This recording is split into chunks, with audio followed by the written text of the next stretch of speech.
don't even hate them.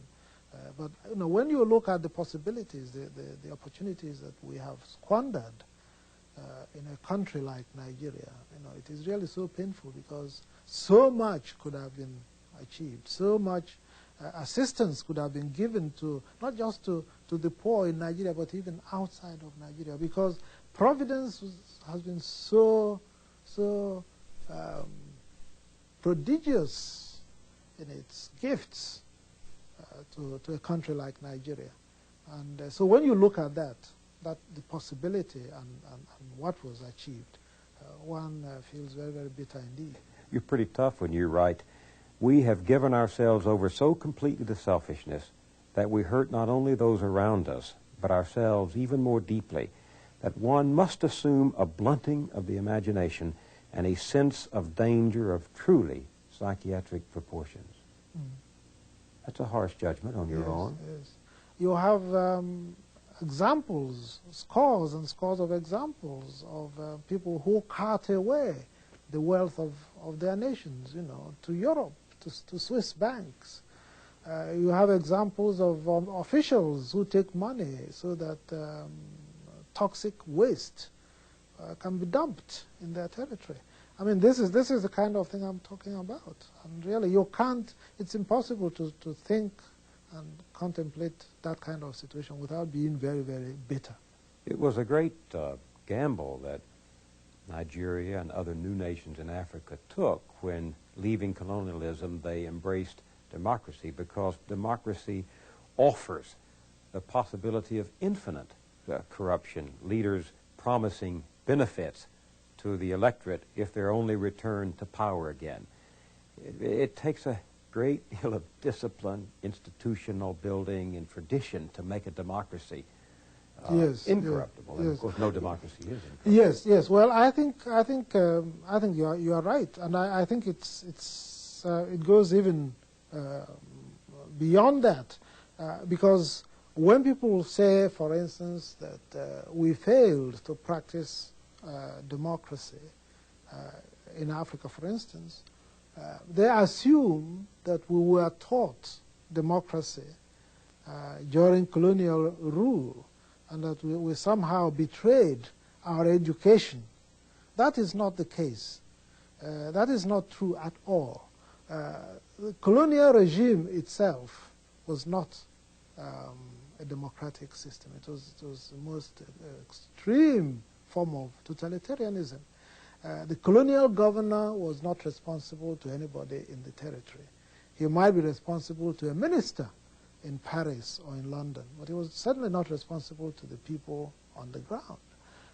And so there was no model of democracy. We were not practicing Westminster model in Nigeria under colonial rule. We were practicing colonial dictatorship. And so the colonial people really had no experience even of this so-called democracy that they were supposed to have inherited. They did not inherit anything of the sort. So it was, again, you know, more than simply a question of people not living up to expectation. They really were not prepared. They were not trained for this. Well, so candid an admission, once again, can play into the hands of the enemies of black Africa, because so many Westerners argue that, well, that's right, Mr. Achebe is right, that Nigeria was not ready for democracy. Yes. And because it can't handle democracy, we'd better stick with South Africa because they know how to keep order, to keep stability, to prevent communists from rising to power, whereas the governments of Africa and other black countries have not proven themselves up to the Yes, to the well, task. that is, of course, totally spurious. The question of being ready, I would like to take that home, because you cannot, what I'm saying really is that you cannot become ready under colonial rule, because colonial, there was no attempt, there was no way, there was no, it was not part of the program to inculcate democracy. There's no way you can inculcate democracy through dictatorship, you see.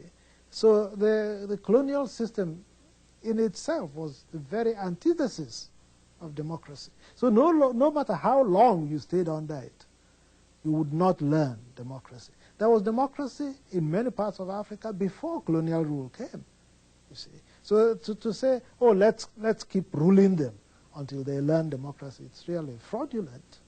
Well, that's what is said yes, in South Africa. Yes, but of course to say that the South Africans are doing the right, let's support them since they're the only ones who understand democracy, comes down to not accepting that Africans are people. Because if you accept that Africans are people, you cannot possibly say that a handful of white people, a tiny minority of white people, should impose their will to the extent of depriving even elementary rights of self-expression.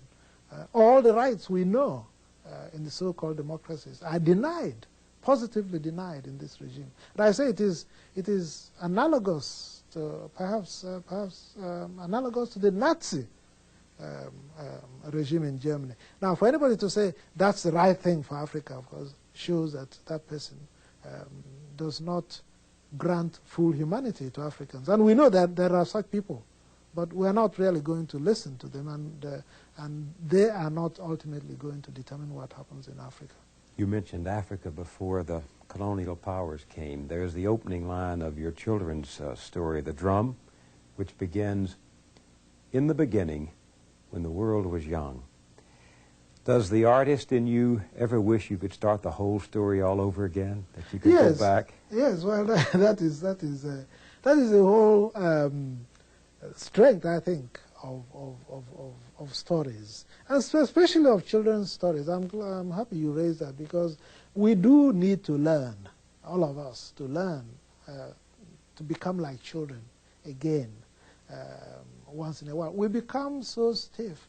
We are weighed down by so much knowledge, so much possession, so much special interest, that we lose the ability, the flexibility of children. Children can fly, and everything is possible to a child.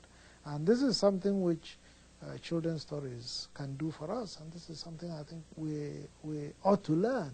Again, we ought to keep ourselves young in that particular way. You took a period of your life away from writing novels and wrote for children. Why? Well, because I think it is very important. It is very, very important. I had some very interesting and very strange experiences too, bringing up my own children. That really confirmed my fears about the danger, the predicament we were going through in not telling our children stories. You see, our fathers did, our grandfathers did, but once writing came, children, we more or less forgot that responsibility to tell children stories. So what happened? What happened was that all kinds of bad stories, all kinds of junk, again, it's like toxic waste again, being dumped.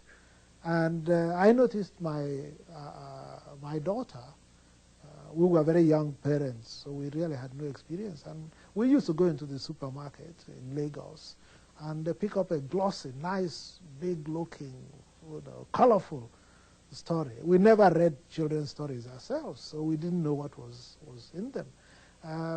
But then we discovered, my wife and I, that our daughter was beginning to have very strange ideas, you see.